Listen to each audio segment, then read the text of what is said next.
In the beginning, it's said that there was one game mascot to rule them all, the Pac-Man. He was a little yellow slice of joy known for his charming eating disorder.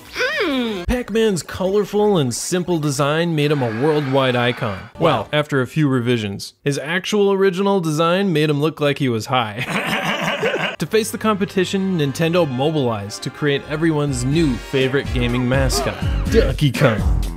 Okay, there was also Mario. It's a me.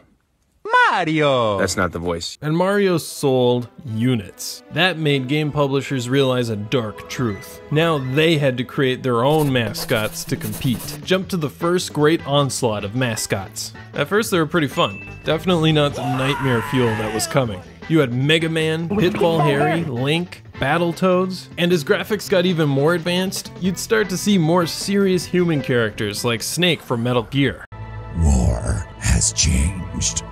Even the freaking Tetris blocks had names. There was good old Ricky, Tiwi, Hero, Rhode Island, Smash Boy, and of course everyone's favorite, Cleveland. No one wanted in on the action more than Sega. They looked at Mario and they were like, really? A plumber? So they drew a Mickey Mouse, gave him a sick haircut, and turned him blue. And Sonic the Hedgehog was born. Beyond Sonic's revolutionary fast-paced gameplay, he had a lot more personality than other mascots. Sure, it helped that the game was actually good, but that didn't matter to competitors. They wanted a mascot and they wanted it now. So, lesser-known game developers started to creep out from the shadows and meet to plan their next move. Okay, Sonic worked, and he's a sarcastic jokester. So we need a sarcastic mascot too.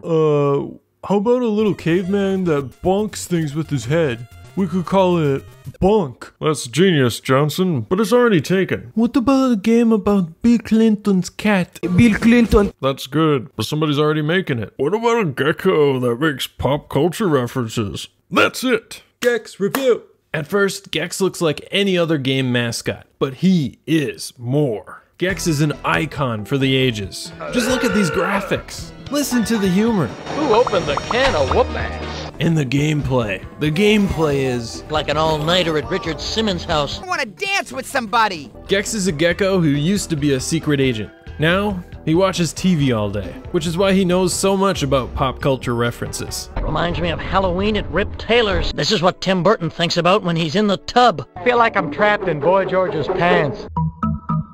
Not gonna lie, I had no idea what he was talking about half the time until I looked it up. Dork.com. At least you can recognize the themes of the levels. Each one is inspired by different movie or TV tropes. Perfectly harmless, charming tropes. Ah, ancient Chinese level.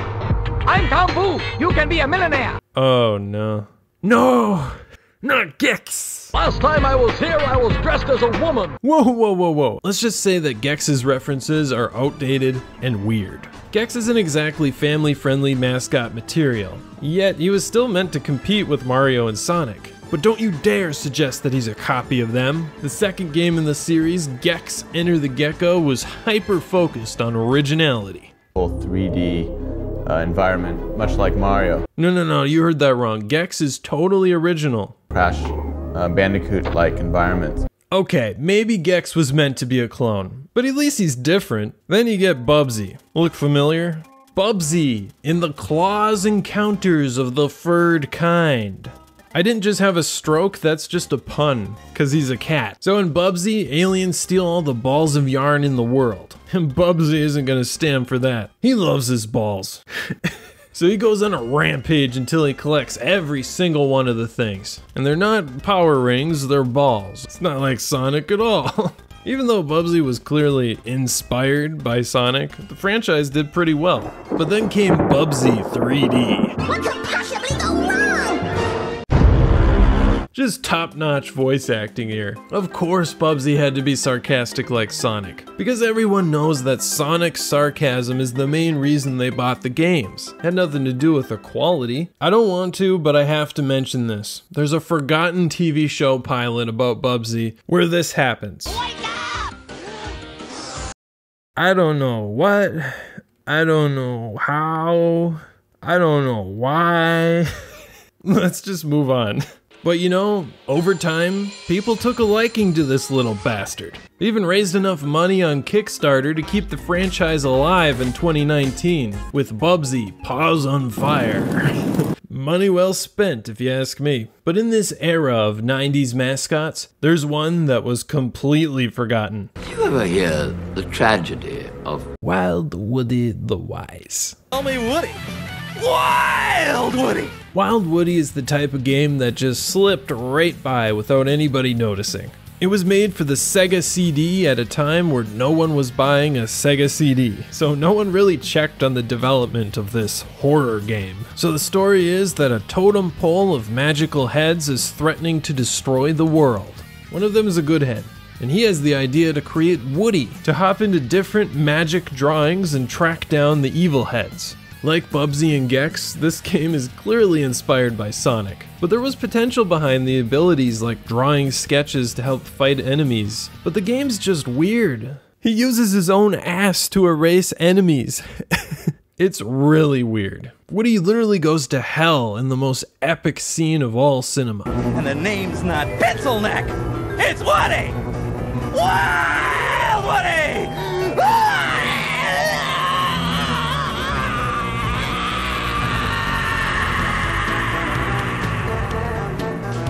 And the ending?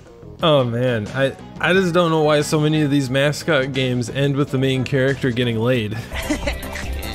In the end, Wild Woody sold 2 copies and was never seen again. But then, things began to change. Enter the modern era. Nintendo had so many mascots at this point, they were practically giving them away. So PlayStation and Xbox desperately developed their own mascots. And when it came to the launch of the PlayStation, Sony of America was fed up. They hated the PlayStation's name, and they hated that it didn't have a mascot. They even did research to show that kids hate the name PlayStation. They're really spot on there. So they ignored their bosses in Japan and called the PlayStation the PSX, complete with its own mascot, Polygon Man.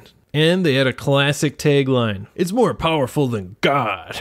Unfortunately, Japan heard about this blasphemy, so Polygon Man was taken out into the car park and quietly shot. And so began the great mascot purge. Crash Bandicoot was next. At first, he served his purpose as a competitor to Mario and Sonic. The game was even codenamed Sonic's Ass, because, well, you look at his ass in 3D, I guess. Wow!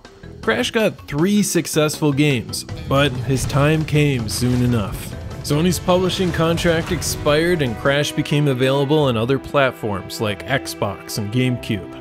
They got new developers and they just couldn't keep up the quality of the first games. And the new Crash crashed and burned. Some say you can still find the ghost of Crash Bandicoot in crappy Activision games. Bill Gates felt left out and he wanted a mascot for Xbox. So naturally, he tossed a bunch of money into a character called Blinks the Cat. The game was called Blinks the Time Sweeper, and it was painfully average. Not to mention nonsensical.